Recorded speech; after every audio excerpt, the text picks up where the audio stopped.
Now, I've been experimenting with what I could find on Thingiverse for mounts for GoPros and brackets and bits and bobs. And not everything is equal, I've found.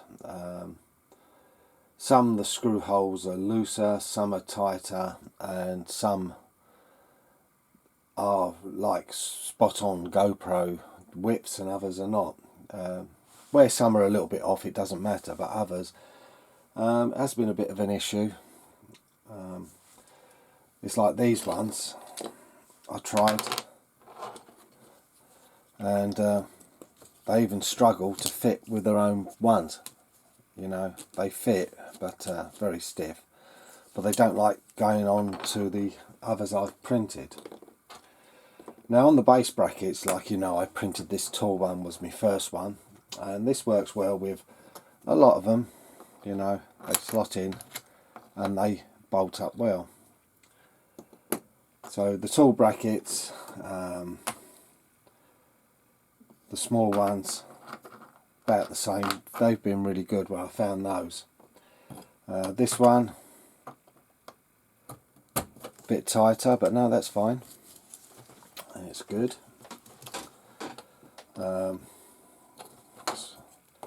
This is instead of making brackets and bolt on, this one is actually designed for cable ties.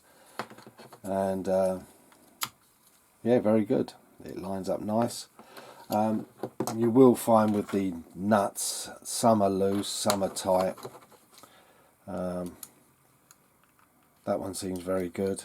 It's not too loose at all. Where others, you struggle to get the nuts to go in. See, but it does fit. But like I said, they're not so good. These brackets have been okay. Let's go back to that one. How do these line up? These are a bit tighter on that one. So I do struggle with those, but what's it like with these? Yeah, it'll go with these, a bit tight, but the good thing about them, it changes the angle, and that's why I like those ones. But they will work, you know, that will work. And then these ones are off as well. They fit very nice. So if you're going to make your own brackets of what you can find on Thingiverse, it's very hit and miss, because these long ones I wanted, even with heating it up and everything, I can't get the nut to go in for love nor money. I don't know why, but it is so tight. If you look, I just can't, even sideways you cannot get that to go in at all. So it's just too far off, it's just too small. So those I'll probably scrap. As for the thumb screws, I had some leftover nuts and bolts. These are a bit long, but these little short ones are good. As you can see, for on the upper brackets, there's not too much sticking out. You can even make shorter ones, where it's just sort of that much left of the nut, and you just use shorter bolts. But I don't mind the bit of bolts sticking through.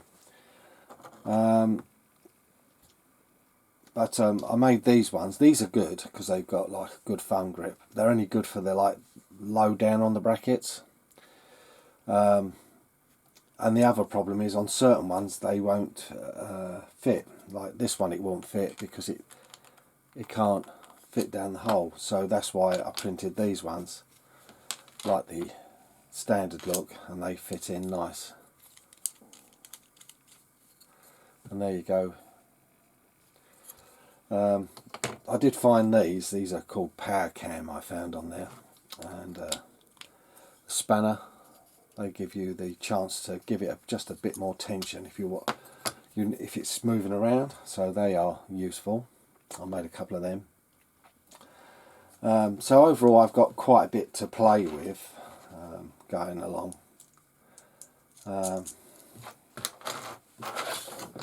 I've made a couple of specialist brackets. I don't know whether I'll use this one. This one's for a TTO2 and it mounts on the servo for interior.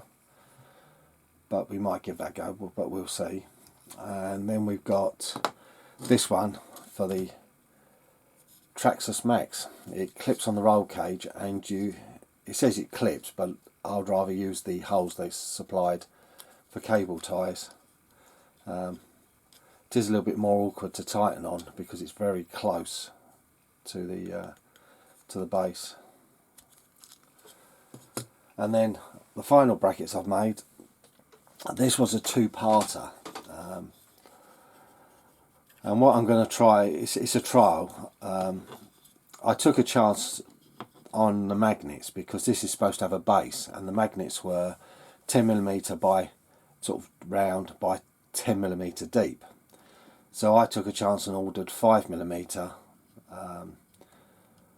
by 10s, and they were a little bit proud, but once you put the foam on, I cut a disc of foam, and what I'd done was put on with some clear glue, and then I stuck it to the wash machine, so it sort of squashed it and glued it into place, and it deformed it over the magnets where they're slightly raised. But the great thing about this is I've got to get a piece of metal, and on a Lexan body, a piece of metal on the inside, and we've got a mount.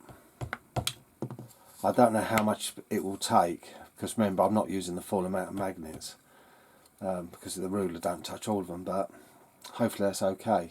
But it's a different way of mounting to something where you haven't got the option of a cage to bolt something onto and things like that, and I don't always want to put stickers on or drill the bodies, but we'll experiment with that quite a bit.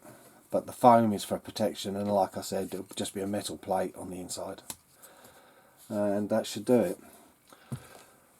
So this is I hope a help for you if you want to try and make your own GoPro mounts. I don't know how durable they are, but the thing is, it's probably better off that if they did break, they break here, so it takes the impact off the camera, even though I have now got a cheapy external case to go over the Hero 8, so that doesn't damage anything.